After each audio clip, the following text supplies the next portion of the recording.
What's good, y'all? My name is Dylan Green, and this is Real Notes, a space dedicated to blurring the cultural and artistic lines between rap and film. I'm here to chop it up with everyone from rappers and producers to journalists and video directors about their relationship to movies and how, if at all, film inspires their craft. My guest this week is California via Florida rapper and producer Yungmorpheus. We spoke about the differences between Florida and California, James and the Giant Peach, the magic of the drive-in theater, how the anime Samurai Champloo put him onto the work of Nujabes and Fat Jon, working with Pink Siifu on Bag Talk, the ins and outs of being a rapper-producer, and his growing discography, including his latest project, Affable With Pointed Teeth, produced by Eyedress for Lex Records. Come fuck with us. You in Cali right now? Yeah, man. Long Beach. When's the show happening? On the 30th. That's fire. I wish I could be there. Yeah, man. Slide. I can't. I'm not out there, bro. Oh shit. Tell everybody to slide then, whoever's gonna be here. I will. Nah. I'm gonna catch you next time. But yeah, I didn't realize where you were. You're in Long Beach, you said? Yeah, man. Yeah, I've been out here for a little bit now. That shit kind of cool for real. It's tight. Yeah, how you like it? I feel like we haven't talked about that too much. Oh yeah, I fuck with it, man. You know, I'm originally a Florida boy, so it should make a lot of sense in my head for real.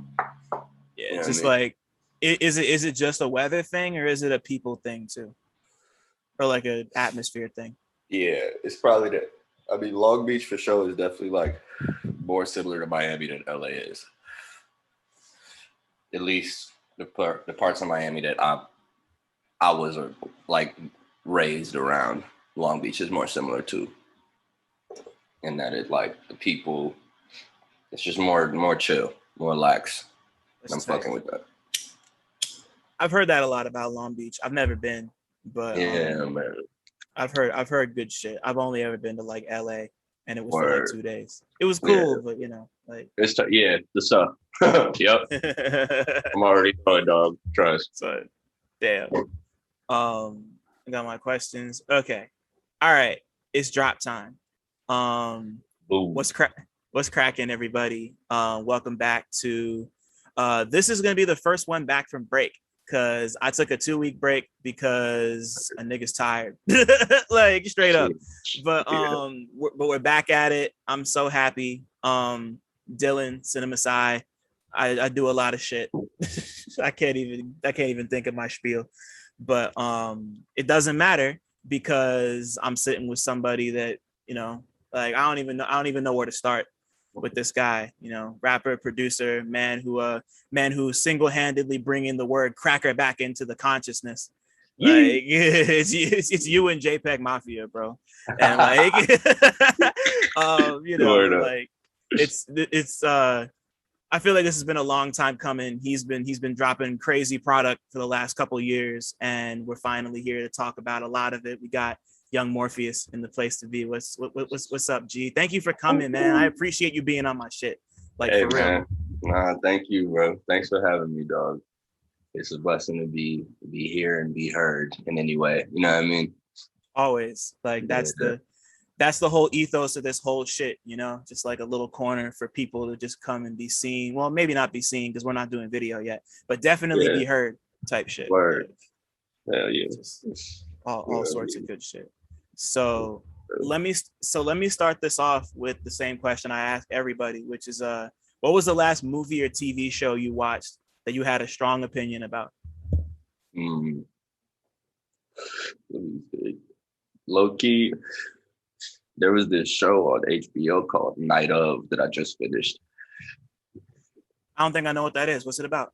That shit fire. It's the homie put me onto that shit. It's like about this Pakistani brother who get like niggas think he did this murder, but like they leave it open on some, like, you don't know if he did it for real. Oh, I know what this is. This is the one with Michael K. Williams is in it. Mm-hmm. Rest in peace, first and foremost. Like, yeah, rest in peace to the God. Yeah. Yo, that shit crazy. Yo, I watched one episode. I didn't finish it because my man Riz Ahmed is in it. Shout out to Riz Ahmed. He's super dope. Yeah. Boom. Yo, that shit is hard. That shit is hard. It was definitely bugged out. How many episodes is it? Because it's like a mini series thing, right? Yeah. It's just like one and done on the season type tip. I think it's like 8. Okay. Each one is like an hour. Like the first one's longer than an hour, and the last one's longer than an hour. But everything else is an hour. Right. Yeah, man. It was a pretty good look at the prison industrial, the justice system, the whole shit. I was like, oh wow, y'all kind of doing it right now. Okay. That shit was cool. That's tight. Yeah. Like from the one episode of it I saw, I was really into it. I just you know, life happened. It must have been like 2 years ago when I watched it, and I completely forgot about it until you just brought it up. Like, yo, no worries, man. I just saw it on my homie shit. We was at his in his room watching like Spawn or some shit, and then the next fucking, you know, it'd be showing like the shit the niggas would watch, and I was like, yo, what's that night of shit? And I was like, yo, low key, if you want something that you could just run through, watch that. Damn, and niggas got me. That's I'm always tight. down for the weird shit, like, oh shit, murder? What happened? See, yeah. I haven't even been on that type of time recently. I'm trying to get back on it because I got a lot of shit I'm trying to run through. But I've been on like a makeup and tattoo reality show kick for the last couple of weeks. Nice. Like, yeah. There's this crazy makeup show called Glow Up. It's British. And they just have like a bunch, I think it's on Netflix. They have a bunch of people just like doing crazy, like surrealist makeup. Like there's like one person who's like really into practical effects, and she like creates people that look like zombies and just like crazy cool, like outsider shit. And I've seen like little like clips for it, never peeped. Okay. Ew. No, it's fun. It's 3 seasons. I think they're all like 8 or 9 episodes. They're all an hour, so it's pretty long, but you know, it's tight. I'm down. And then that and fucking there's this British, I don't know why it's all been British, but this like tattoo removal show. It's just like, yo, it's wild specific. Those shits are crazy. They really like it's just like it, and it's always people who come in with like, they'll be like, oh, this is the most offensive tattoo I ever got. I got it when I was like blasted at a club one night. And it says, and it just says like, fuck or some shit. Like it's always something like really simple. Oh my God, that's funny. Like very polite British people like, I put fuck on my knuckles, please remove it. My favorite one, there was this woman who got like a disembodied penis tattooed on her thigh. Damn, she got the dick on her thigh. Go crazy.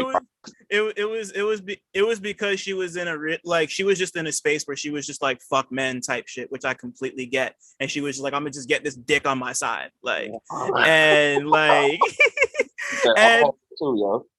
and like, I don't even know it. Like it's just crazy to see the things that people will get tattooed on themselves, and then like crazy to see how, because like the crazy reason most people have is just like they'll have something written and it'll just be like, oh, I have like a 3-year-old and they're starting to read now, and I don't want them to read this shit on like you'd be surprised at how many people say like that specific thing, like, oh, like my 3-year-old can read now, and I don't want them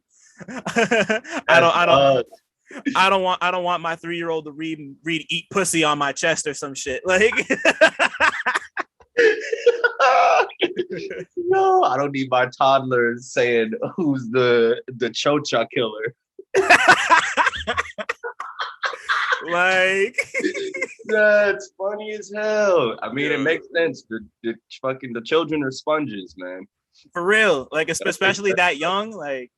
Absolutely, yo. Like, I be having to remember around my like younger brother and shit, you know what I mean? Or like had to, rather. He's 12 now, so he know what's good. But before it was definitely like, oh yo, chill, because he gonna say it.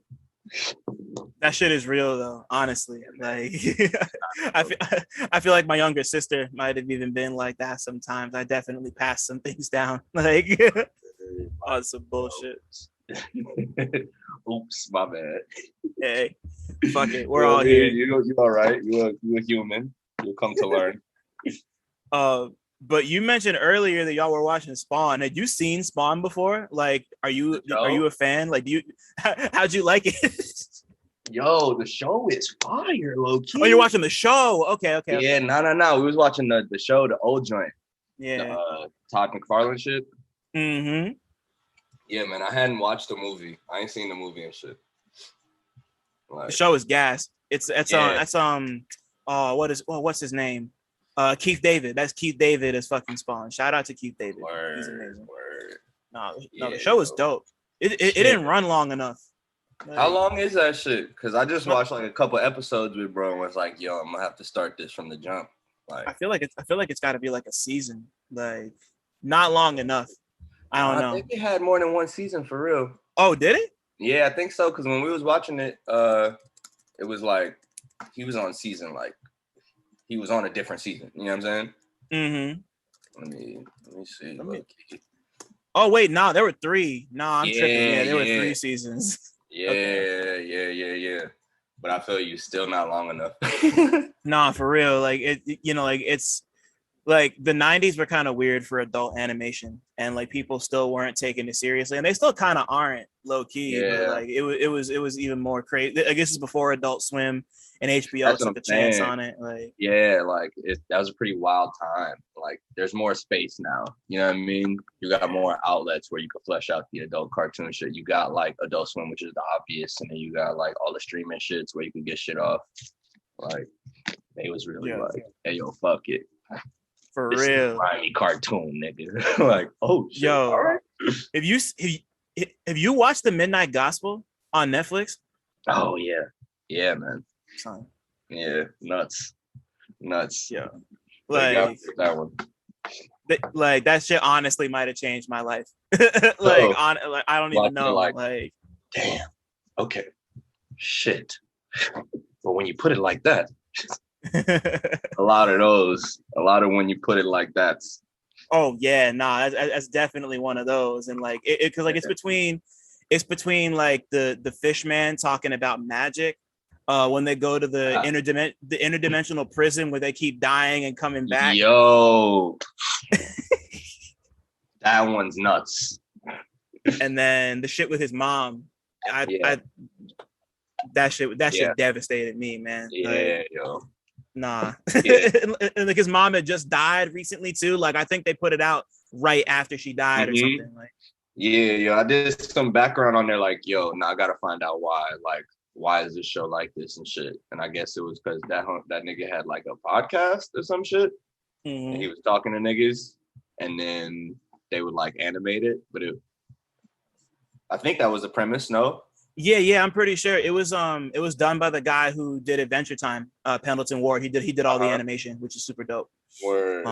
And it was just cool seeing something that was like a screensaver, like mixed with a podcast, and I thought that was super dope. I just love the idea of like some sort of like visualizer. Absolutely. For a podcast, and then the conversations were all super dope, and it looked great. It was just like that was like that stopped me in my tracks, and I was like, I've never seen nothing like this before. This is wild. Absolutely. Like, like damn.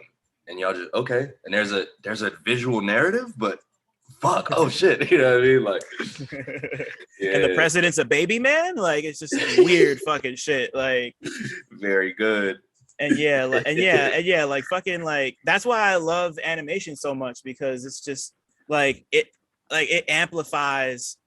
How do I want to put this? It amplifies stuff about real life that you can't really like describe or like show in the real world, you know? Like that's why I think it works so well as a way to like contextualize stuff for even adults too, you know? Like a lot of people still think of it as like kid shit, but like. But you got more room to play, so you can flesh out more things. You know what I mean? You're not really like bound by the confines of like what you can actually express in the real world. You can just draw some shit and be like, yo, like this. It's like, oh shit. And then you get it. Like, exactly. Like you can't do that with some live actors. You'd have to fucking do it in post or make it weird. You know what I mean? Like add some 3D shit. Like, nah, just draw that shit. Right. And adults gotta play too, bro. Like we gotta play saying, too. Man. We gotta keep our brains active. You know what I mean? Can't all be fucking like, nah, that's kid shit. Like, all right, yo. Like, aging themselves too quick. For real, like motherfuckers aren't even 30 yet, son. Like, relax. You like, feel me? Have fun. Eat sweets and shit. Like, if you can, if you're able. Like, I know some people can't, but like, if you can, do that. Do that. So for you, bro, what was the first movie experience you can remember having? Like, it could be at your cousin's house, it could be at the theater, it could be fucking anywhere. Like, what was the first time you like remember sitting down and watching a movie? Shit, I think low key, it might have been Jumanji for real, yo.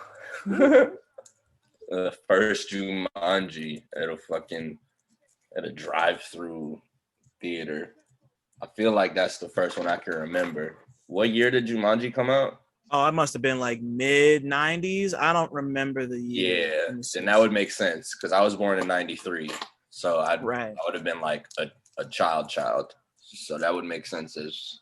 Yeah, it was 95. Oh, yeah, I was 2 then. Yeah, that's nuts. That's... Damn. Yeah, so that's the first thing I can remember for sure. Wow. Seeing Jumanji at the fucking theater.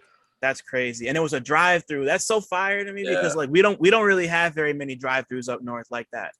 Word. Like we didn't back then, and we especially don't really now. There's one in Newark. Shout out to the Newark. I forget the exact name, but they got this fire drive-in thing they've been doing since like COVID hit. Mm-hmm. I love that. But like what did you have like a particular relationship with the drive-in theater? Because like, I want to talk about Jumanji, but I'm like really fascinated by drive-in theaters. Like, did you go often? Like, was that a thing y'all did a lot? As a kid, yeah, definitely. Like, we went to the normal one too, but there was one like somewhere in Broward County, I can't remember, that we would go to like a decent amount because it was right next to like a flea market and shit. See, and that shit was fine. Yeah, that's tight. One of the handful of times I've been to a drive-in theater, I think I went to one in like Cape Cod with a homie I was out there with, and they had a flea market, and like it was then that I realized that like the flea market drive-in theater combo is like elite. Yeah. Shit was swap crazy. Meet or a flea market plus a drive-in. Always. Yeah, bro. That shit is beautiful. Do you remember watching Jumanji and like what did you think about it? Like how did you react to it? Like did it like hit you in any way? I know you were like young as shit, but like did it hit you in any way? I remember that shit just being bugged out for real. Just being like the hunter dude. The hunter dude made me laugh. Like, yo, what the fuck? Who is this nigga with this hat on who's just hunting these people, bro? That's the thing that stuck out to me. The nigga with the weird accent with the hunting hat. Fucking yeah. I think when I watched it for the first, or not for the first time, but like when I was older, I always thought he was like Colonel Mustard from Clue. But I don't think he is. I just assumed he was. He said, "I put that one together," and it was the brain and the. I'm not gonna make a Clue joke. I'm too tired. The one thing I remember being freaked out by was, remember the scene with the lion where the lion comes running down out of the attic? Oh yeah. Like that scared the shit out of me when I was a kid. Like, I hated that shit so much. I don't know why. Like, why is there a lion in the crib? Like, nah, like all I could think about is like going upstairs and just like seeing a lion like running through my hallway. I was like, nah, hell no. I'm not with it. Hell no. I'm not with that, yo. I'm trying to sleep. Like, you know what I'm saying? Yeah, nah. Son. Yeah, wild movie. For real. Yeah, nah. I like the new ones a lot too. I wasn't expecting to enjoy them as much as I did, but like they kind of them shits. He is, yeah. Word. They flipped the whole concept. So instead of a board game, they're in a video game now. And okay. I guess I get it. That makes sense. It's like I was worried it wouldn't work, but it's great. Like it's really funny. It's got a good story. Like the actors are all great. Like the game jokes are. It's if you haven't seen the new ones, they're actually like super fire. Definitely worth watching. I might have to hit a nostalgia run and fucking run them shits. Yeah, honestly, like I was really impressed. Like I saw the shit with my mom in Texas, and I was like, this is gonna be cute, I guess. But I came out and I was like, that shit was kind of gas. Like I enjoyed myself like a lot. Like and the second one was good too. Like they were both as good. It's really rare that like a comedy sequel is as good as the original because it's like easy to rehash jokes and shit. But like that's true. They made the shit work. Like it was tight. Let's go, Dwayne Johnson. he's kind of he's unstoppable right now, bro. I hope he doesn't run for president. We don't need any more. Yeah, we don't need a new media man. Please. But if he wants to make Rampage 2, I'm not gonna stop him. Like you can make Rampage 2, son. Go for whatever he wants. Just don't run for office. Yeah, please don't. Like I don't need what's his name in the Fast and the Furious movies? Hobbs. I don't need Detective Hobbs. Fucking like nah. I'm straight. I'm cool. Detective Hobbs. He comes to his State of the Union in like a fucking like crazy cut tee, just like talking like I swear. Like by these muscles. Nah. They asked him if he wants to swear on the Bible, and he's just like, nah. Like we're on knees, baby. So. We don't need that. No, please no. Mm-hmm. So while you were growing up and kind of going to the drive-in and going to the regular theater and kind of building this relationship, like, was there a movie that kind of made you fall in love with movies as more than just entertainment? Like something that you were like, it was either like really artful or like it just kind of hit you in the heart different? Like, that's a good ass question. I'm trying to think whatever comes first to mind is probably like the truest answer. So I'm trying to think the farthest back. What hit me when I was a kid? Yo, actually, James and the fucking Giant Peach, dog. That's a crazy good choice. Tell me why. Yo, just nuts. I think it was my first time seeing something like a full length thing that was animated like that. Mm-hmm. And I don't know, dude. It was just so absurdist. Like I appreciated how absurdist it was at that age, and like all the characters, how they looked, the texture of the peach and shit. You know what I mean? Like the scenes where them niggas is eating the peach when they inside it and shit. Right, like, and they hollow it out, man. Crazy. This shit was nuts. Yeah, wow, crazy. I ain't thought about that shit in years, yo. But that's probably the first one that I was like, yo, this looks cool. This is more intriguing than just like, this is a cool movie. Like the story is cool. Like, right. Visually, that shit had me struck as a jit. You know what I'm saying? Like, I love that movie, so I'm so happy you brought that up. Like, my sister had a friend, and I think we accidentally borrowed his VHS of the movie. Of course, and we ran that shit for like 2 weeks straight, just like back. And then I think they put it up. And then when I first got a Netflix account back when like I was still in high school type shit, early. That was one of the first movies that I would just run that back. Like, damn, like it's just like, it's so weird looking. And like like you said, I love the visual style, and like I'm big on stop motion animation too. So like just seeing how really, really gorgeous and like weird, grotesque movie. Like, yes, exactly. So like weirdly grotesque for a kid's thing. Like, very visceral. Like that shit was nuts. Yeah, like you remember the there was a bit at I forget whether it was like in the middle of the end, but like you remember like his like mean ass aunties, they like make a pinball machine out of like the mean ass aunties, and like the end of the movie is like somebody playing the pinball machine. Yeah, and like that shit was like, it was just like really creepy, but like really endearing, and like I don't know, like it that shit made me so confused. That's why I love it so much. Such a like odd line, you know what I mean? Like yeah, because it's not like on some like the Jack Skellington, the Halloween Town shits, you know what I mean? That I feel like that's more like spooky but cutesy. This shit, it was more of a weird line that James and the Giant Peach was walking on. I don't know. Yeah, like that was really that was a bold movie to make for kids. Like that was, for sure. That was some, like, you could tell people who make movies like that for kids like respect children's intelligence, and that's dope to me. I love that shit. Like the same ethos like the Nickelodeon cats had when they first started Nickelodeon and shit. Oh yeah, you know, like you peeped that documentary and shit about Nickelodeon recently? Nah, I think I missed it. You'll appreciate it. What is it? What's it called? Fuck, I can't remember. I think it's on Hulu, but I know if you look up the Nickelodeon documentary, it'll pop up. It's the most. I know what you're talking about. Okay, it's good. Yeah, because like between Kablam and Ren and Stimpy and like Rugrats and like all that, they run it all. They talk about it all. It's great. That shit is so like all that stuff is like really weird and angular and like gross in like a cool way. I don't know. Like that was the shit with the caveman and the alien. That's Prometheus and Bob. My favorite shit, bro. Fire.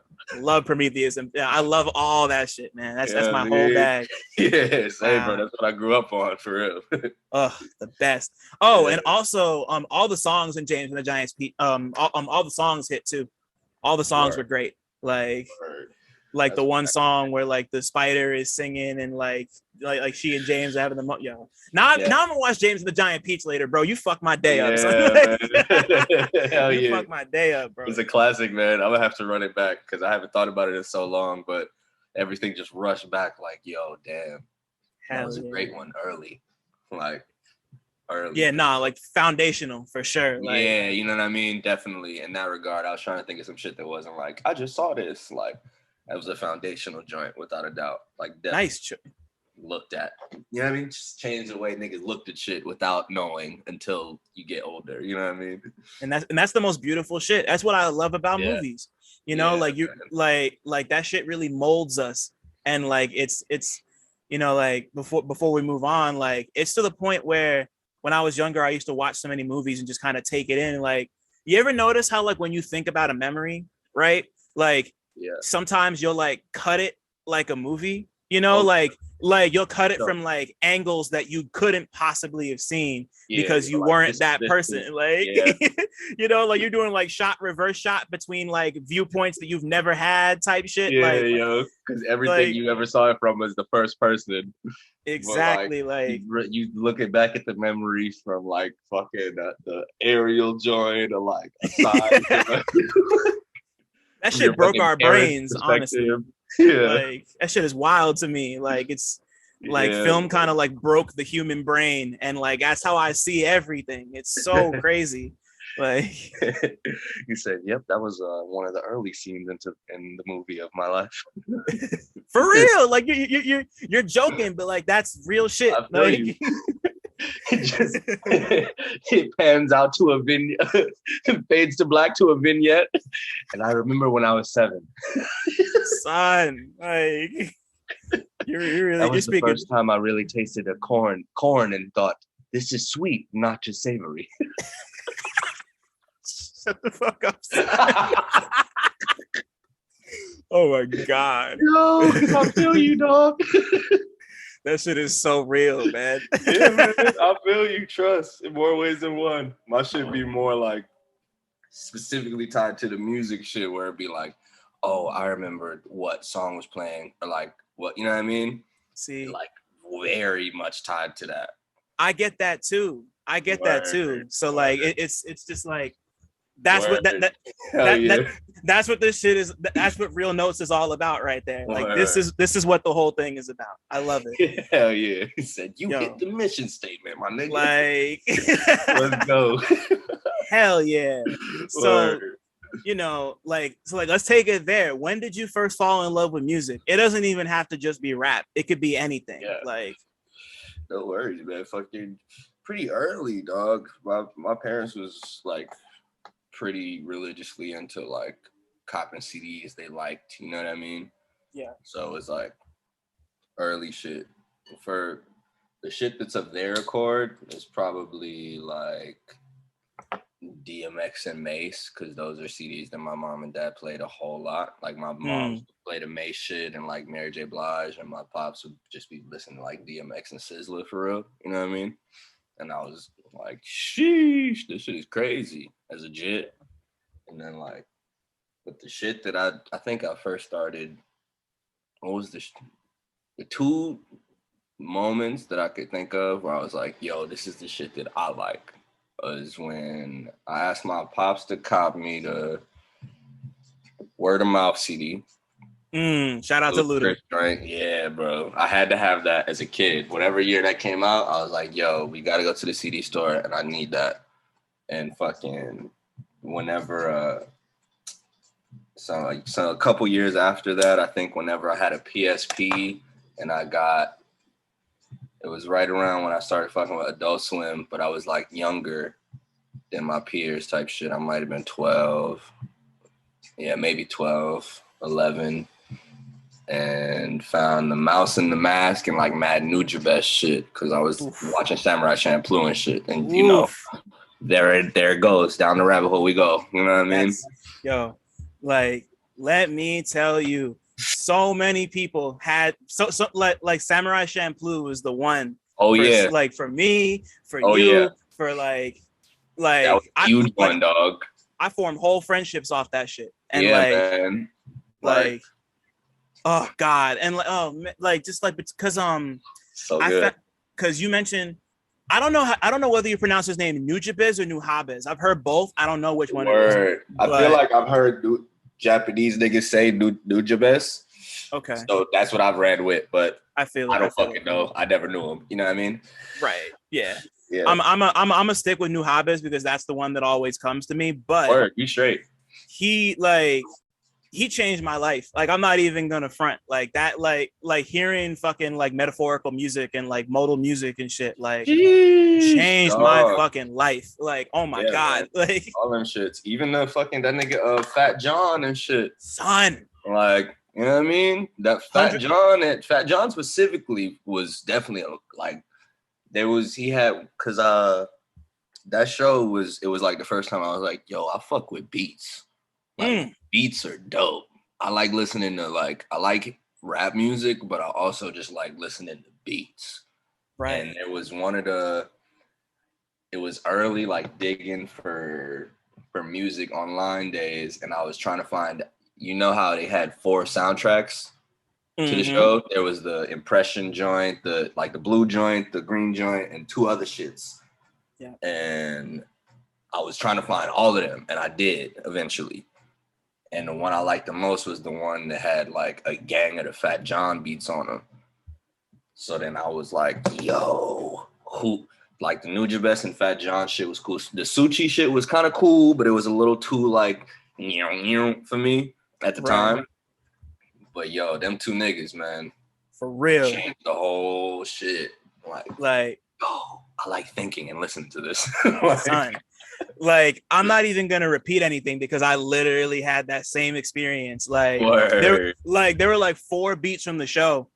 2 of them were Nujabes and 2 of them were Fat Jon that I was never able to find. There was one. I know which fucking ones you talking about, man. Are you talking about one of the ones is the one from the rain scene? Yeah, that's one of them. But the one that always gets me is it's at the beginning of the last episode when Mugen is getting fucked up by the dude with the scythe. It's like I can't, like, that song. I'm convinced it doesn't exist. I've been looking for it for a decade. Cannot find it. Like, oh my God, I'm so mad. Is it the weird one? The boom boom boom boom boom boom. No. It's not that. That's Death Wish. Yeah, that's Death Wish. The one I'm thinking of. The one before that shit. Yeah, it goes like do do do do do do do do do do do do. Oh shit! Fuck, I know what. No, I know which one you're Yeah. talking about. That shit is wild. I've never been able to find it either, dog. You talking to the right nigga, son. Like, word. That's why I asked. I was like, nah, I'm gonna be able to know off the strength of the son. Like, crazy. Wow. Yeah, that like watching that show and hearing those beats, like really just struck something. Because like Fat John's 108 Stars is one of my favorite albums of all time. I wish I was home right now because I have the vinyl in my fucking stash at home. You a real one, bro. Wow. Sheesh. That one got me through a lot of stuff. You know what I mean? Yeah. Just like, yo, I know I can listen to this top to bottom, no skips, and be okay every time. You know what I mean? Like, wow. And he just did this. You know about the manga Teflon Funk. It's I've seen the name pop around with the homies who are more tapped in with the manga than I am, but I haven't tapped in myself. What's popping with it? So it's cool. I've only read a few things. I'm supposed to be getting the book. I donated to the Kickstarter. They never sent me the book, but Fat Jon did the soundtrack. He did 2 soundtrack albums for Teflon Funk, okay. and they're both crazy. Okay, like, word. I could find those at least. Oh yeah, they're on Spotify. Okay. Like, but yeah, and there's or they're on everything. Like, and there's 2 of them. They're both crazy. Yeah, word. That's beautiful. Thanks. Nah, man. My pleasure, son. Like, hell yeah. Nah, like that was if y'all can't see us right now, but I think we just had a moment. We just bonded a little bit. Absolutely, dog. That was pretty nuts. That stuff is close to my heart for real, man. Same, bro. And before we move on, I didn't want to forget about Luda because I feel like I had a pretty nutso Luda phase myself, but it didn't really start until I want to say word of mouth was the first time, but like I really, really, really dove in around it was word of mouth in the red light district. I know a lot of people don't fuck with the red light district. That shit is amazing. I love my the red mom light got district. me that for Christmas like a couple of years after. You know what I'm saying? Damn. Impeccable album. Niggas be sleep on that shit. For real. And they got Potion, Blueberry Yum Yum. Yeah, it's a good one. And Pimping All Over the World, like, come on, son. Like, undeniable. Undeniable. There's so many. And what else? Damn. Chicken and Beer too. Chicken and Beer is another one of my of course. That's I feel like trifecta right there. Yeah. Like for Luda, that's definitely his he in his bag in those. Oh, for sure. Yeah. And I remember how disappointed I was when I saw the cover for the therapy joint and I saw he cut his hair and I was like, damn, he lost it. I was like, damn, it's over. It's his Samson. He was on his Samson, yo. Once he got rid of the braids, he lost his shit. The album was fine. I wasn't mad at it, but it wasn't as good as the others. I'm never gonna be mad at Luda, but that was a moment in time where he got lightning in a bottle with those 3.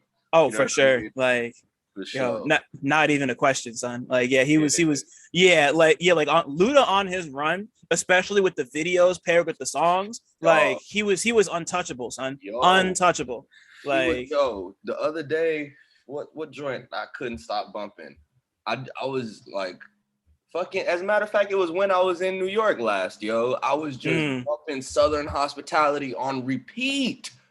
Just over and over and over, dog. Just that song for like half the fucking day. Like, yo.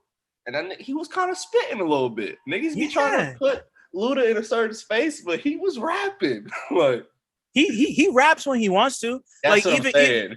Even on the big shit, like even on a song like Number One Spot, like Number One Spot is fucking crazy. There's some crazy shit going on. Like, yeah, man. Like, he's Luda's tight, man. I heard Luda. Did you hear Ludaversal, the last album? Nah.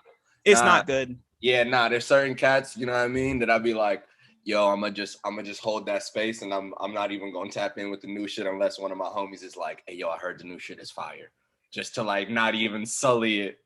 Like, I won't listen to a new Razkaz joint. Respect to Razkaz, you know what I'm saying? Like, one of my favorites. one of my favorites, but Soul on Ice, like, right, that's the one.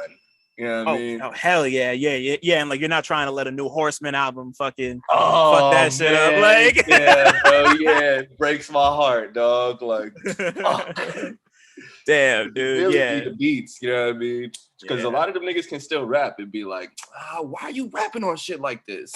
Yeah, they give them the fucking beats that LeBron be doing the dance to in the meme.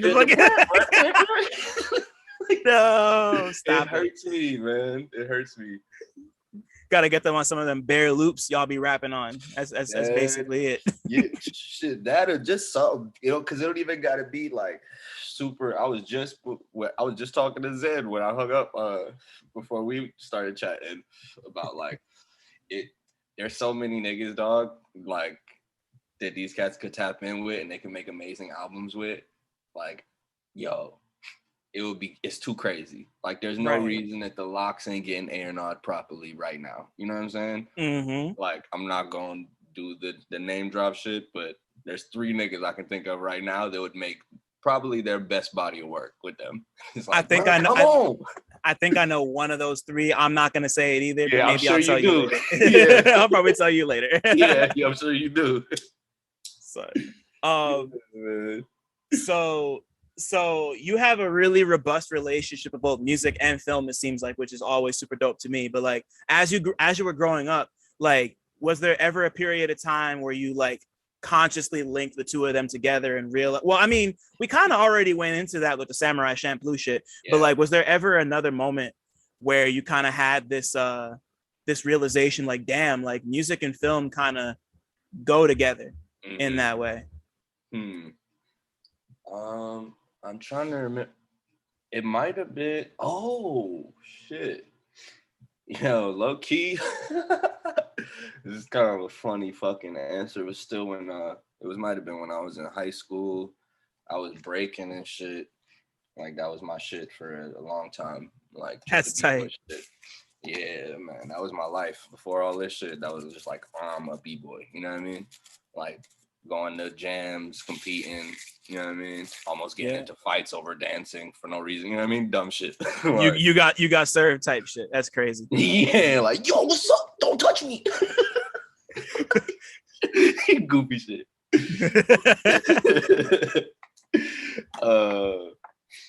But fucking one of my one of the cats who was teaching me shit, like, who I asked to, like, you know, like, help me with a couple moves and shit, was big into film scores and put me on to some of the, like, just Clint Mansell shit, you know what I mean? Like, pretty basic shit. But it was the first time I, like, listened to, like, a film score by itself and then being like, yo, this music is pretty fucking nuts. I'm gonna watch whatever this is. Do you remember what movie it was?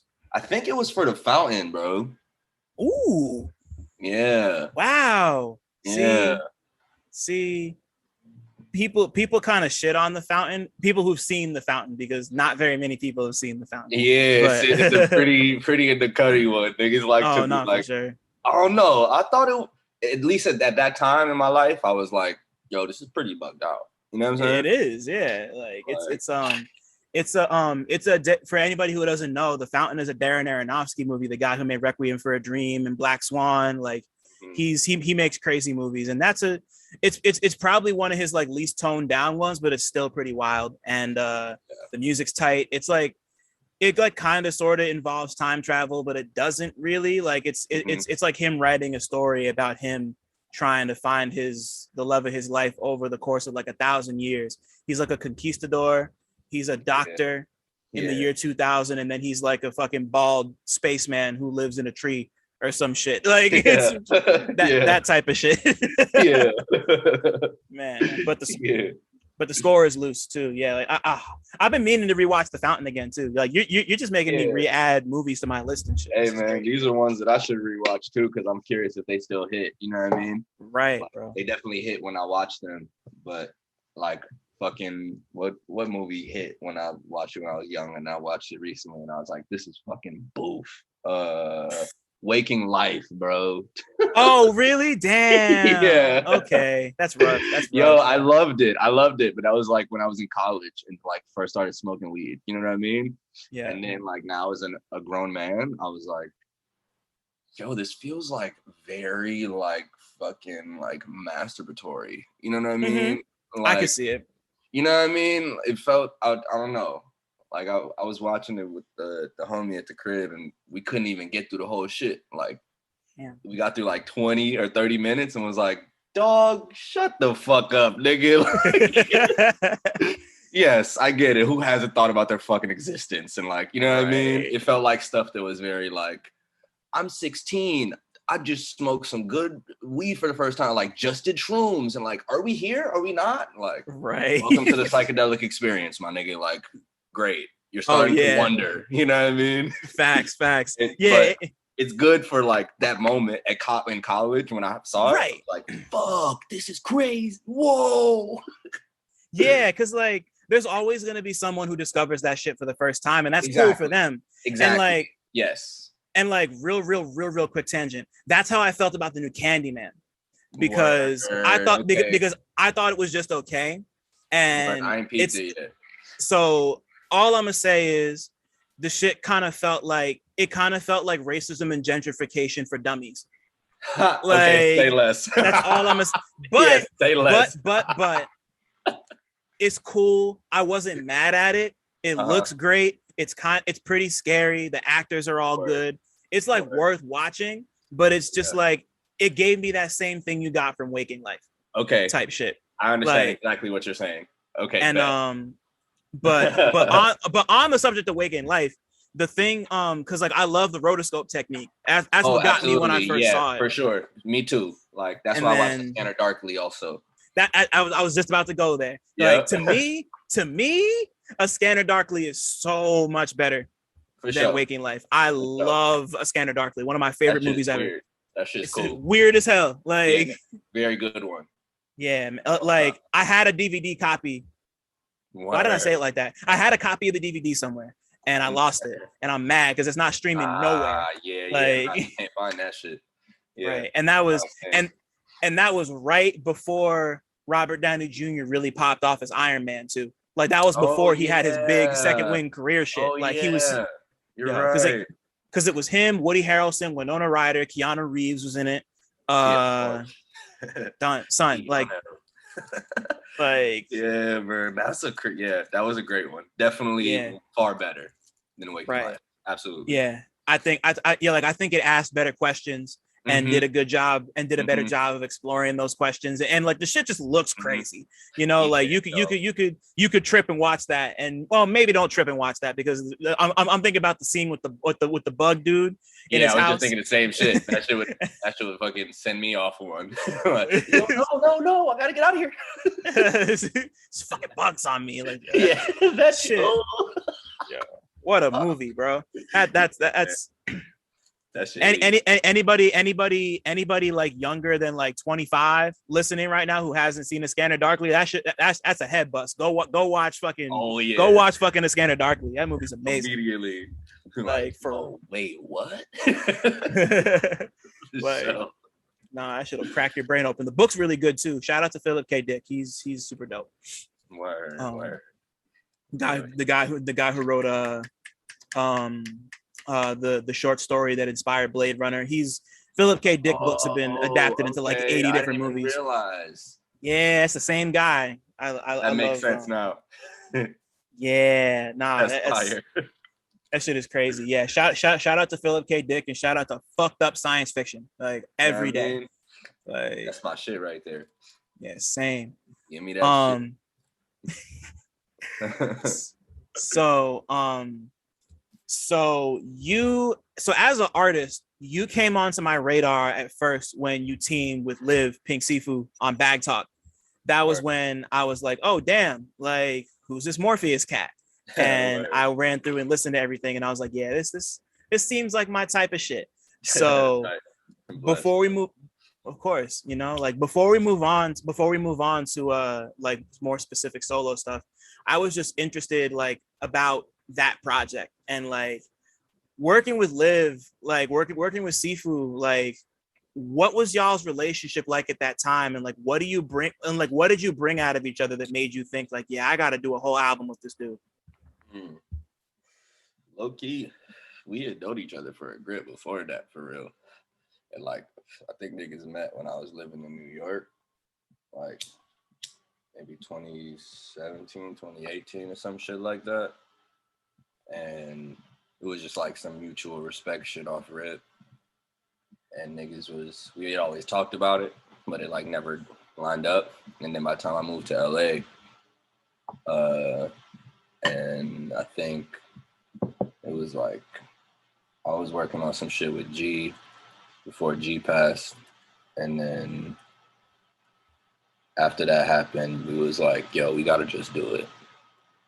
Like, stop the bullshit and let's just do it, yo. And we locked in and banged that shit out. You know what I mean? Yeah.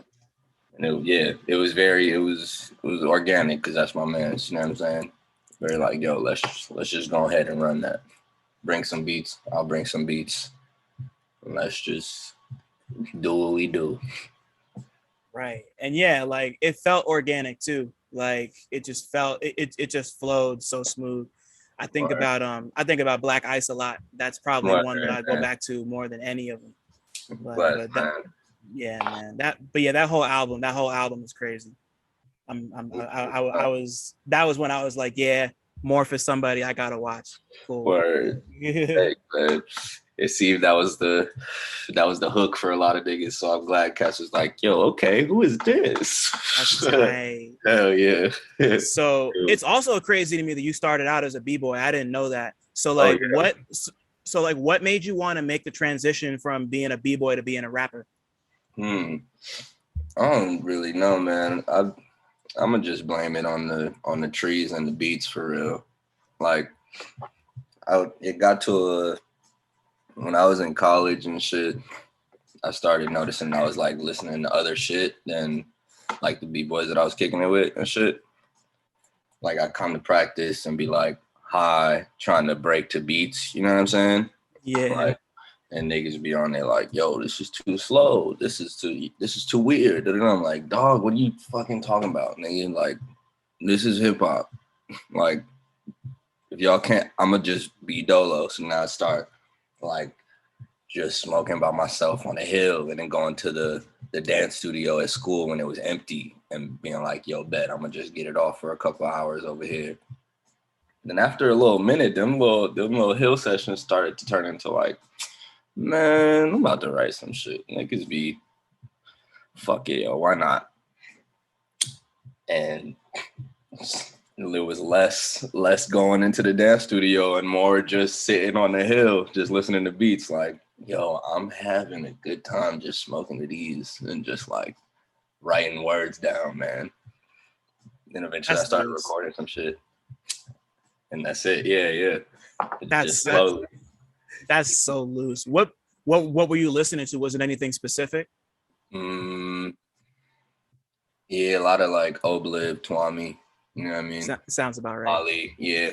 That type of shit was like right when I got into all the Gods Connect shit, you know what I mean? It was like, went down that rabbit hole. A lot of Han 11, Vic, like niggas that I started being like, yo, there's a lot of beats out there. There's a lot of beats. Right. Yeah, man. It was pretty much them niggas. Like, you know, the obvious shit like Madlib and Dilla, but right. As far as like the shit that had me like, oh, maybe I want to try something too. You know what I mean? I felt that. To the biggest. Felt that. Yeah, it's like kind of looking back in hindsight and kind of having come into this shit a little late, like coming into like this particular scene a little late. It's crazy to see how like how Obliv and Twami in particular, like they were just kind of like, just like how foundational like their shit really was to so many people. And like, they're like it's crazy to think that they've been around for like about a decade, maybe even a little longer. And just like, they're like OGs and legends. And it's like, people talk about them like, I don't want to say like they're gods, but like people, it's like they're almost at that level where like Madlib was when like the Unseen came out, you know, like it's just I just love looking back on that type of shit with the benefit of hindsight. Yeah, and just to like see where it all started, you know. Yeah, man. Let's not forget about the King Ross. You know what I mean? Always, Ross G. You know what I mean? Always, bro. Ross G was. That was a huge, also gigantic role, man.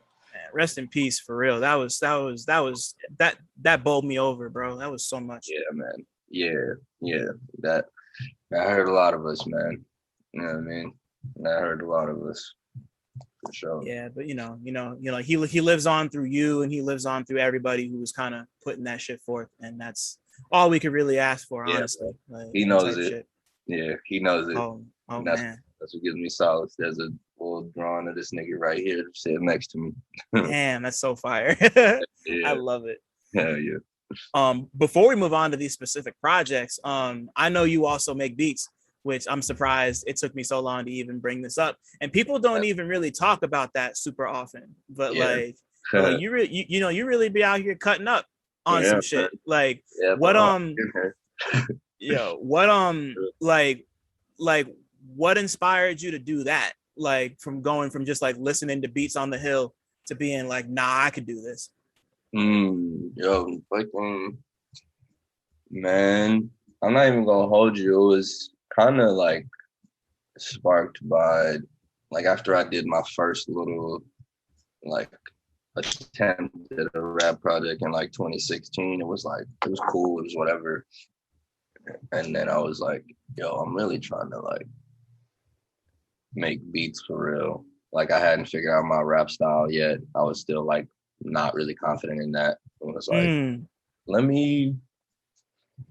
I want to flesh out something else for the time being. And I'm sorry to cut you off. So you took off with the beats first and then came back to the raps, or was it like a both at the same time? It was kind of both. It was like the raps first and then the beats came immediately after. And I like kind of took not a break really, but I was definitely focused more on like getting nice at beats for like a while before I circled back to the rap shit like a year after. And yeah, man, that I don't know. I really was just trying to flesh out more ideas and thoughts without having to say it all the time while still trying to figure out how to say it. You know what I mean? Right. Yeah, that was the main reason. Just, I'm just trying to be a fake Mad Lib at first. Just like, yeah, I want to just be high in my room, like fucking digging through records. Like, sleeping once every like 4 days and shit. Yeah, man. Yeah. I was living in New York for the first time. I wanted to do the thing like, oh nah, my money is for like weed and records and to pay my rent. That's what I'm trying to do for a while. Yeah, man. That's a calling, man. Like people might look at that as some other shit, but that's a calling, like for real. That's how you know you got touched. Like like must. Yeah, man. I'll never forget that I did some shit in order to get that 250 to buy that 404. You know what I mean? Like some garbage ass jobs, and that was the only 250 I had. It was like this or that, and I was like, I'm buying a beat machine today. I found one. I need it. I'll figure out how to get money after that. Like, you knew it. Yeah. See, that's the money machine though, the SP404 or something. Like that shit prints it. Especially now. Yeah, if you play it right, it could definitely be a money machine. Damn. Yeah. So one thing I'm always really interested, like I was just talking to YL about this a couple weeks ago. I love talk. Yeah. Shout out to him. You had a beat on Adaptation that went crazy. Didn't want to let that go unnoticed. Thanks, shit is tight. Thanks, bro. Thanks. But I always love talking to rapper producers because I always feel like y'all look at the music a little different than anybody who just does one or the other. So like for you, like does being both a rapper and a producer like affect the way you create? Like do like lessons and techniques that you picked up doing one kind of inform the other? Like how often do those things intersect for you? Yeah, man, it definitely does. Like I notice like I don't know. I'm able to discern more like what's rhymable. You know what I mean? Yeah. When making shit, because I can just like mumble a little cadence to myself type shit. Like, all right, that somebody could slide on that. I could pretend. You know what I mean? It's I'm all like, yeah. I'm looking at both in not like compartmentalized way for sure. Right. Like I'm looking at the beats as if like, okay, I always need to leave space for somebody to be on there, or like, cause I don't know, the beat, I'm not really on my beat tape shit. I'll be doing it every so often, but for the most part, I'd be like trying to make sure this something gonna happen with it. You know what I mean? Right. And that'd be like, it makes it easier to figure out like not be having shit that's so fucking busy where there's no space for nobody to rap on and shit like that. And I noticed that like sometimes the homies who just make beats will be like, yo, I went so in on this beat. What do you mean? It's not fire. You can't rap on. Like, yo, it is fire. There's just no space for nobody on there. Like there is one more instrument. You sent it to somebody. There's too many instruments on here already type shit. Right. And then the verse, like I don't know, with the writing shit, I think maybe the beat shit helps me be more loose when I'm writing for real. Like, and whilst the rapping mind helps the beat shit get a little more structure, the beat shit helps the rapping shit get like less structure, if that makes sense. You know what I mean? It does. Sounds like balance to me. Yeah, a little bit. Yeah. Like it's like it's like one gets beefed up and the other. Well, I don't want to say the other one gets watered down, but like it's kind of like toned down a little bit, just like Yeah. As far as like structure goes. Right. Yeah. Yeah. I know what you're saying. Yeah, definitely not in terms of quality, but more. Exactly. Like form wise, like, oh, okay, you can be more loose with form over here and like try to maybe think about form a little more when you're over here type shit. Right. Yeah, for real. And like that's and like I just think that's super tight. I don't know. I like that a lot. And I can tell I could tell when people have like a different ear for like where a voice can land somewhere, like where or like how a beat can just like how like a beat and a voice kind of work together to make a song what it is. Cause like I've been listening to there are two albums that really kind of taught me that recent or not taught me that, but like kind of reminded me of that recently. One of them was Rome Streets and DJ Muggs' Death and the Magician. Okay. Like just because like Muggs is just like his beats are like the star of the show on all his albums that he's been dropping.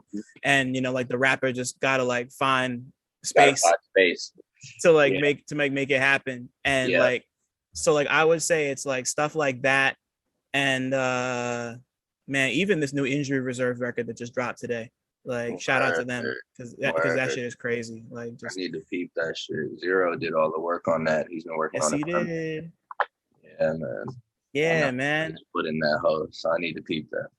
Album's crazy, and it was really great to hear that they wanted Zero, and like they were like geeking out about how much they love Blacklight, and they were like, "We need this dude to master our album like now." And I was like, "Wow, he's a nut." Yeah, for real. He just like he just knows how to navigate chaos in this really crazy way and like make it sound not coherent, but like just he kind of get he can give form to the formless, you know. Absolutely. And like that's dope. Absolutely, that nigga's a master of that for sure. Yeah, that's a skill, like, you know. Yo, this is nigga give niggas a little bit, you know what I mean? Like, yo, hold on, the sculpture is nice, but clink clink clink clink clink clink. I'm like, god damn, thanks, yo, that shit is crazy now. Yeah, with the sharp angles and shit. Yeah, just like that. Yeah, man, for sure. So you dropped 3 projects this year, and all of them, well, actually no, was States of Precacity done by one producer, or was that a bunch of people? States of Precarity was I said Precacity. I'm a fucking asshole. You good, bro? No worries. That was like 60%, maybe like 55% me, and then 45% other cats like Oblib, Han 11, Vic. Right. Yeah. So that was like that was a mixed bag, but that was my first like I produced some of these joints. Right. Yeah. And then you put out Thumbing Through Foliage with the God E1. Yeah. And then by the time this shit comes out, Affable With Pointed Teeth with Eyedress will be out. Yeah. Which is the big Lex Records debut, which is something else we're gonna talk about later. But before we get there, because I've been running these albums a lot and just thinking about like the atmosphere and the world you created. Yeah, of course. Like I kind of want to like run through them quickly and like if each one of these was a movie, what would it be about type shit. Nice. Well so like let's talk about States. Like where was your head at when you were making States, and if it were a movie, what would the shit be about? Word. Nice. That's fire. That's fire. I knew you'd come with the ill ones. Low key, that shit was yeah, I think given the name, the name probably gives where I was at in my life for real. It was definitely like a precarious moment. I was like thinking about a lot and having to reshape a lot of shit. Yeah, man. It was a like recenter time. Right. Like, okay, it was the first, like, I'm stepping out on my own too. Like, first solo record of any kind. There was a lot of shit that I had to work through with that one. There was a lot of like family shit that I was being more personal for the first time on shit. You know what I mean? Right. Like, yeah, that was a tumultuous period, I'll say. And yeah, what fucking movie would that be? It's probably, man, that low key. That shit is like damn, the spook who sat by the door. Ooh, okay. Some shit like that, man. But like a more nuanced, like a mix of Spook Who Sat by the Door and Putney Swope. Wow. Yeah, like in a you know what I mean? Like the spook shit, but like absurdist. Like for sure. See, like, I'm happy you brought that up because the one like I mean, like I like the whole project, but the one song I come back to, excuse me, more than any other is Championship Spliff. Like that's like that just like gets at the I kind of gets at the core of everything you've been talking about. Just like even just like just starting off with like, you know, like twisting up on the street where Marvin Gaye was shot at. That's a fact, fucking, yo. Like, I was living right there. Fucking like, you know, just like talking about getting sidetracked. Like that feels like a microcosm of everything you just said. Yeah, and man. Just kind of like, like well put. That is kind of the thesis of the record, low key. That was like, I think that was the last song I recorded actually for that project. Oh no shit. Yeah. It was because a lot of that stuff was older.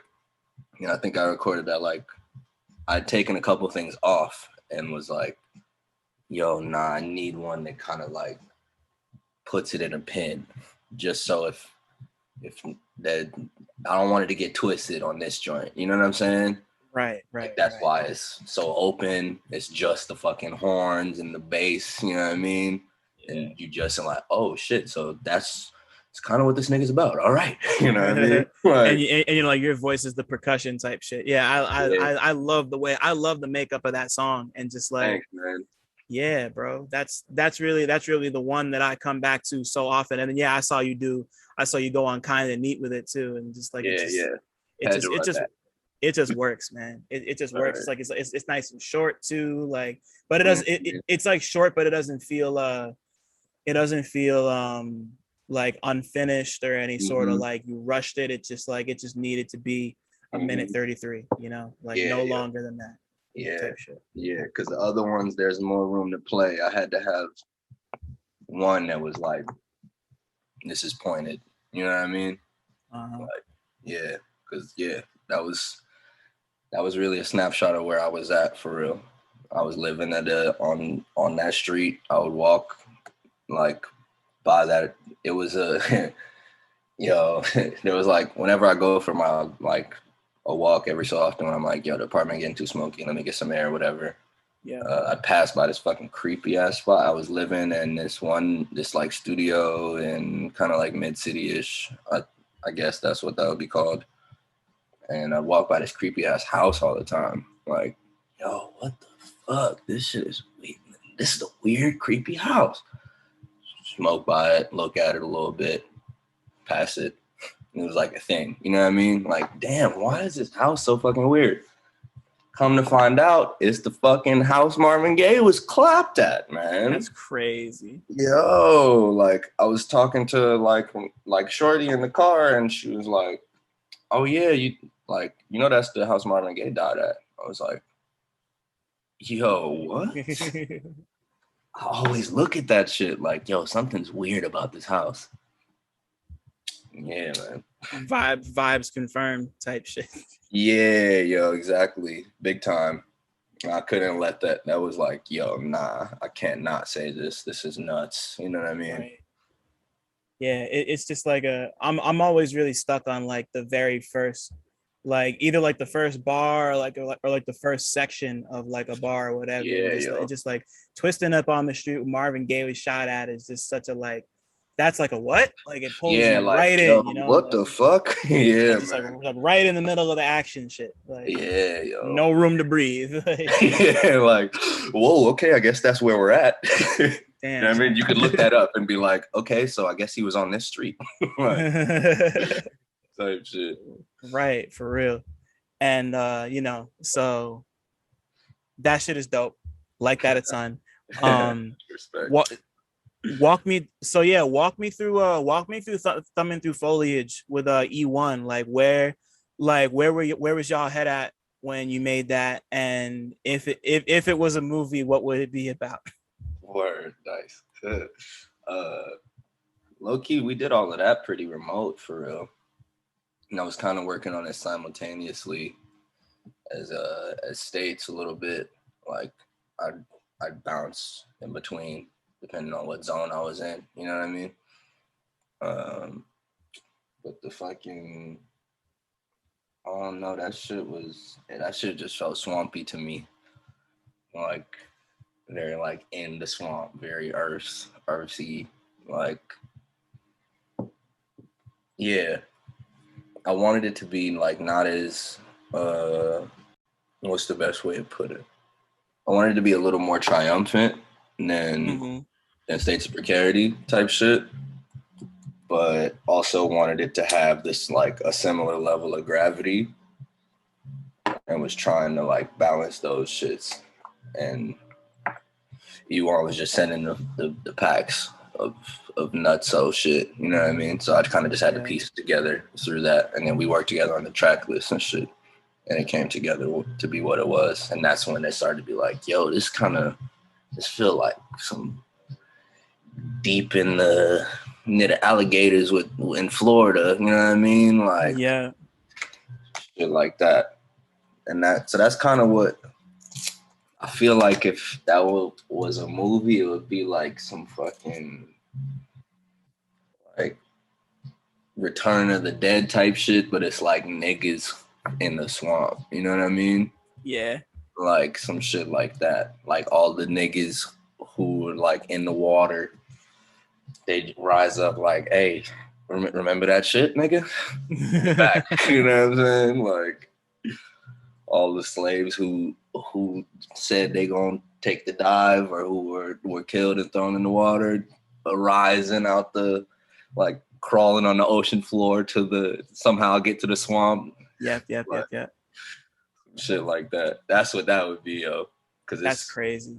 It's weird, but it's like, oh shit, I think I'm hyped for the zombies, my nigga. Like, okay.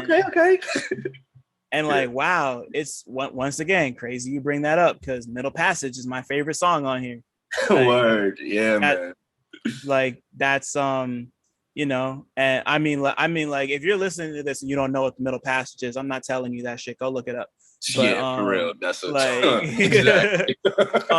but just like I don't know, like that one kind of stands out to me just because it's so like it feels the least like muddy, and like I don't want to call it like clear, but it just feels like there's it's like still in a way that the rest of the songs here aren't, and it's like less fuzzy, for sure. and it's just it's just you going in over something very kind of like wavy type of shit, and I just that like that song is really comforting to me. Like it's very like it's very like 10:15 at night. I just finished my work type shit, and I'm like looking out my window, and it's like maybe like lightly raining, but nice. I'm just and then like I get like a snack or like I make like a mango lemonade or some shit, and it's just like middle passage time, like hell yeah, yo, word bless. I love that joint, man. That was definitely that was also one of the ones that was like, yo, let's bring this one up. You know what I mean? Because right, a lot of that shit is pretty like in the earth, and I wanted that to be one of the ones that's like, hey, niggas is coming out, you know what I mean?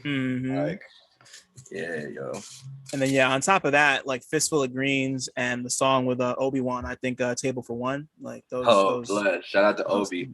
Yeah, for real. Those two are crazy too. Bless, man. Yeah. Shout out to Tables for One, y'all. Appreciate meals by yourself. They're good. Always. Yeah, man. If you can't break bread and eat with yourself, like you're bugging. Like something's wrong. You have some real questions that you have to ask yourself. Right. Like, yo, wait, why do I always need someone to have a meal with me if I go out? Like, I like shout out to doing things by yourself when you feel like you can do it and not get like too lonely or depressed. Like those are really those are crazy moments to me. Like, I cause like for me, like big thing, I'm big on like $6 Tuesday at the movies. Like if I can find somebody to go with me, cool. Yeah. But if not, I'm dolo in the cut. I just show up, go catch a movie, come home, think about it. And it's like that with everything. Like it's usually preferable to go with somebody else. But like if I want to go to a show and I can't find nobody, I go by myself. Movie, go by myself. Like I'll just I'll catch y'all. All right, y'all got going on. Respect. Peace. Like, I'm still gonna do that thing. Exactly. Yeah, I'm not trying to let life go by and keep me from doing shit because I can't find somebody to do it with. Like that's just man. That shit's nuts. That shit is nuts. Like I get it, but I can't. Like most of the time, I'm gonna just do it myself. Yeah. Like I'm gonna make my own fun.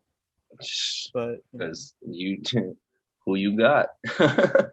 You can only walk in your shoes. If you can't make them shoes have a good time, right? What the fuck somebody else supposed to do? Right. At the same time, though, shout out to doing things with people and doing things. Oh, of course. That shit is fire. Yeah. Of course, we love hanging out with the homies. It's just about doing it all. Figuring out. Love balance. Yeah, always. And now now we're at the point where you're like, well, actually no, it'll already be out at this point. I keep on forgetting, like we're broadcasting from the past, y'all. My brain is jumping to the future, but we're in the past right now. Affable with Pointed Teeth will be out by the time this drops, and it's produced by the guy Eyedress. And so just like talk to me about like your relationship with Eyedress and like where y'all heads were at when you made this. And I'm not gonna say the whole thing again. I don't need to. Yeah, no worries, man. Fucking that shit. We met kind of like on some random shit out here for real. Just like I was a fan of the rock shit he was making, right? And one of the homies introduced me to him at some show. I was like, "Hey, yo, peace, that shit fire." You know what I mean? And I think I saw that he was fucking with some of the Black Fist stuff that I was doing with my partner D for a little bit. Right. And he was like, yo, we should make some shit. So I slid to his crib, and it was cool nigga, you know what I mean? Like, felt comfortable. Shit we made was tight. And it felt cool enough for me to be like, yo, let's keep making some shit. But I knew I wanted it to be like different based on the world that he was in.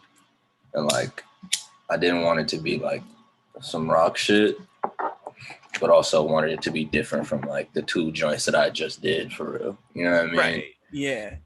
Like, have it be a little bit of a left step from that, with like different instrumentation, different cadences, whatever. You know what I mean? Yeah, like a different flavor palette type shit. Yeah, exactly. Yeah, for sure. Like, not trying to take niggas to the same restaurant. You know what I mean? Exactly. Yeah, for sure. So, like you were saying, Eyedress is very largely known for the rock shit. So I'm not gonna lie. I mean, like, I kind of expected beat shit. I didn't expect you to like go and make a Negro or any shit like that. At least not yet. But But like when you first heard the beats, like what was your like first reaction to like knowing what he did before? Like, what was it like hearing him kind of just bring beats to you and be like, I got this too? Like, oh, word. Yo, that shit was kind of bugged out. Cause I'm not even gonna hold you. I was like, definitely was like, yo, word? Like, okay, let me hear them shits, yo. And it was fire. Like, I was surprised, you know what I mean? It was like, yo, why have I never known about any of this? I'm like, yeah, dog, I don't know, you know? I just be making them, bro. It was a pleasant enough surprise, and like, I was feeling them enough to be like, yo,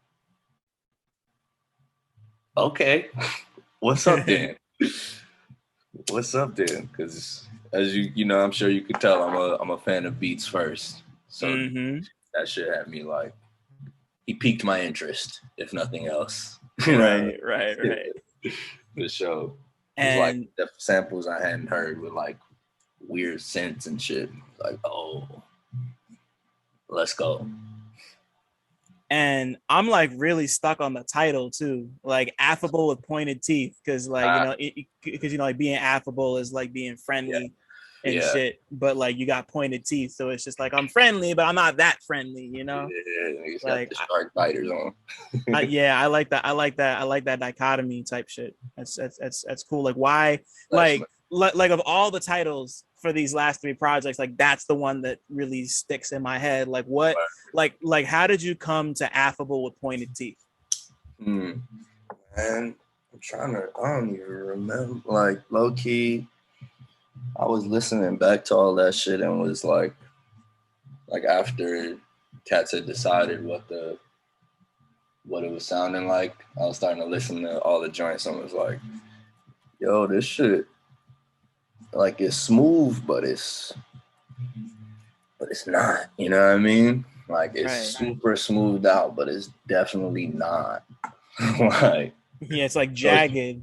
Yeah, definitely. Yeah, like jagged,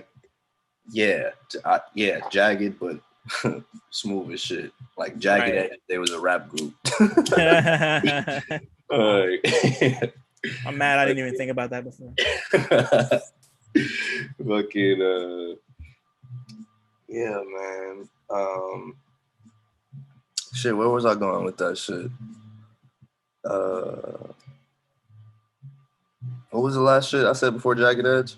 You were talking about just like it's smooth, but it's not, and fucking shit. Nah, I can't remember.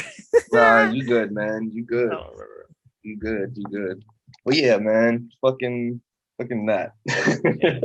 Yeah, I just think the name is cool. You know, like boom. We was talking about the name. I remember now. Okay, yeah. Yeah. The name, yo. So it was that, and I came up on a poet, like this Jamaican poet named Claude McKay, and he had written a book called Amiable with Sharp Teeth. Mm. And it's fire. I ain't read the whole book, but it's like it's about like the communist movement and like how they wasn't really fucking with niggas and shit along those lines. You know what I'm saying? Interesting. Like, you know what I mean? The idea of this being presented as like, boom, this is the solution. Like, niggas, fuck with communism. It's like, hey, yo, hold on, they're still white. Right. Yeah, like that sounds tight, honestly. Yeah, definitely. He got a couple ill works. He got some ill poems and like some ill books that he's written that are prose and shit. Ill nigga. That's fire. And, I was trying to figure out how to flip that shit, and then came up with that shit. And there was like a couple of poems of his that I heard that like had to go on the record. You know what I mean? Shit that I was like, yo, I gotta sample it. Okay. You know what I mean? So it started to come together. Like, oh, yo, blow, flip that shit. That's dope. Yeah, I love that. Yeah. I have a really long list of books that I just, or like not long, but like a thick, because I got all the books at my crib, but I don't like, I'm just trying to make my way through all these books before I add anything new, but that sounds dope.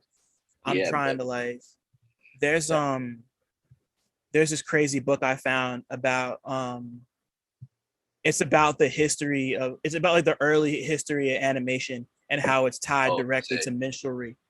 Whoa, crazy. Which like it gets into specifically people like Bugs Bunny and Mickey Mouse and how like those two characters are like rooted in like minstrel shit.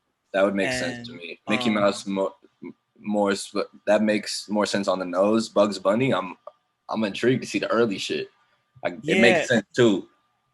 Like it's crazy because like I haven't read the book yet, but I had already done like a little bit of reading on like Bugs. Like Bugs specifically was a character who was like, he was like coded to be like stereotypically black in ways that I don't think like that like might have made more sense when he first came out than they do now. But like I can't put it together well right now. But like it's like me reading that, I was like, I want to know more about this. So I found the book. So like I got that. I got Prodigy's autobiography. Asada Shakur's autobiography. This crazy book on the gaming industry and about how like a bunch of studios started games and then they all got broken down, and like how like time crunch has been fucking with people because the game industry is really fucked up, man. Like they don't treat people right, like at all. You talking about like on a developer end type shit? Yeah. Like there's this crazy thing they do called crunch where it's just like if they got to develop a game and get it out the door, they'll just like have motherfuckers working for like 3 weeks straight with like no overtime and no pay or not no pay, but like like no weekends, and like it's just awesome. Like, yo, y'all got to be here to get awesome what they did for the cyberpunk shit. Exactly. Yeah. That's when that game came out shit. And the game still came out shit, bro. Like that's the fucked up part. They put all those people through all that work, and the game still came out bad. Like I feel so bad for them niggas. I remember when that shit was happening. I was like, damn, it must have sucked to work on that and just see everybody be like, this is fucking trash. Yeah. But it's crazy because it even happens to games that come out like finished, like even stuff like Grand Theft Auto, like like Grand Theft Auto and like Red Dead, and like they like game devs are like pray for game developers, bro. They go through it, like especially at the AAA level. Like the independent cats kind of have things a little better figured out, but like I'd imagine. Yeah. It's just a lot. But yeah, long story short, I got a list of books to read. I'm gonna add that to my list because I want that. And man, I can't believe it's already been an hour and a half. I don't want this conversation to end. But yeah, wrapping up, like so like you put out 3 projects, and the first one sorry, brain. The first one was what you said is like your first like solo record in that respect. And you've come to the point now where you're putting out another quote unquote solo record, and it's on Lex Records, which is very crazy. That's usually the signal of like the hey, like you're here, like people are ready to pay attention type shit. And yeah, so I mean that's how it seems sometimes. Like obviously I know what you're saying. No, trust, I know. So like congratulations on even getting them on board for something like that. And like you've hit another level on that. Like I really, really enjoy this project. I think your raps are kind of like they sit in this really cool position where like you're really thoughtful, but in a way that's not like purposefully going over people's heads just to like make yourself sound smart, like right. I'll be trying to walk that fucking line, dog, because that shit is tough. Yeah, man. You telling me I'll be in here wrecking my brain like do I not sound like a fucking preacher ass nigga but also say something? Like it's hard. So nah, I can only imagine. And no, I can't imagine because I try to do the same thing in my writing and type shit. So like yeah, man. But like considering that you're at this level and all the things that you've done just this year alone, like forget everything else. Like you like you put some numbers on the board this year. So like at this point when you're about to drop Affable With Pointed Teeth, like where do you feel you're at on your creative journey? Like where is like at this like threshold of a moment, like where is Yungmorpheus at right now? Man, low key, it seems in my brain, I be thinking about shit like sagas and shit. Like if it feels like the main canon has begun, you know what I mean? Type shit. Like it's the beginning of the stuff that's like the main story. You know what I mean? Yeah. So everything else is the prelude. Okay. Yeah, it kind of feel like that, man. But yeah, like yeah. I'm looking back on stuff and like, oh word, you was figuring it out. It's just like I'm just now at a point where I'm like, oh nah, fuck with this shit, yo. Like we're getting to the point where niggas was making the stuff they was trying to make. You know what I mean? Right, man. That feels good, if nothing else. You know what I'm saying? That's such a beautiful feeling. Like I feel you 100%. Just like, you know what I mean? And that shit is crazy because I was also talking to Injury Reserve about that. They feel that way about this new album they made. Like they've been working at it forever. And like they're like articulating ideas they've been trying to get at for like 3 projects and like the way they want to do it. And like that sense of freedom, like as a creative, like I've had that experience writing type shit. Like that experience is just the best feeling in the world when it's just like, damn, like it took me forever to get here. I finally made it. Like I'm finally I'm at least beginning to see the the seed has started to sprout. You know what I mean? Right. You're like, oh, okay, that wasn't a dub seed right there. Right. That shit. Yeah. I didn't mean to cut you off. I'm sorry. Nah, you good, man. I was just saying that shit was meant to grow. You know what I mean? Yeah, we're mentally outside. Outside. It's true. Exactly. Oh shit! I just realized I didn't. If Affable With Pointed Teeth is a movie, what would that shit be? I didn't ask that. That shit might be like a little noir joint for real. I can see it. Yeah, yo, like a noir joint that got some comedy in it though. Right. But it's not like a spoofy noir. It's just like sometimes you like to, you know what I mean? You get a couple little chuckles. Like, all right, that was a kind of decent joke right there. Right. But yeah, yo, like specifically a shot like if Invisible Man was a movie, but not all the way about the Invisible Man shit. You know what I mean? Yeah. Yeah. That's hard. I like that. Yeah. Like, you know, some of the shit in Invisible Man is a little crazy. Yeah, it is. It's a wild book. It's a wild book. You know, minus some of that stuff, but main like the general energy of that shit for sure. Okay. Yeah. I fuck with that. That's tight. Yeah.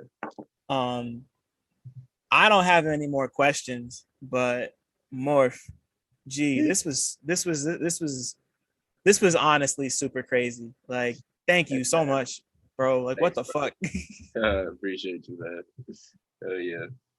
Had a good time. Oh man, me too. Yeah, like this was it's been a while. It's been a while since I've like laughed like this doing one of these. No offense to any of my previous guests, because that's really fucked up. That's not what I'm trying to say. I love everybody, but you know, this was something, man. I'm just really happy. I'm just really happy about your journey, and that more people are starting to pay attention, and like you're out here and shit. Thanks, man. I appreciate it. It feels good. It feels good to be heard, you know. Thanks for listening. Shout out to y'all for making it this far.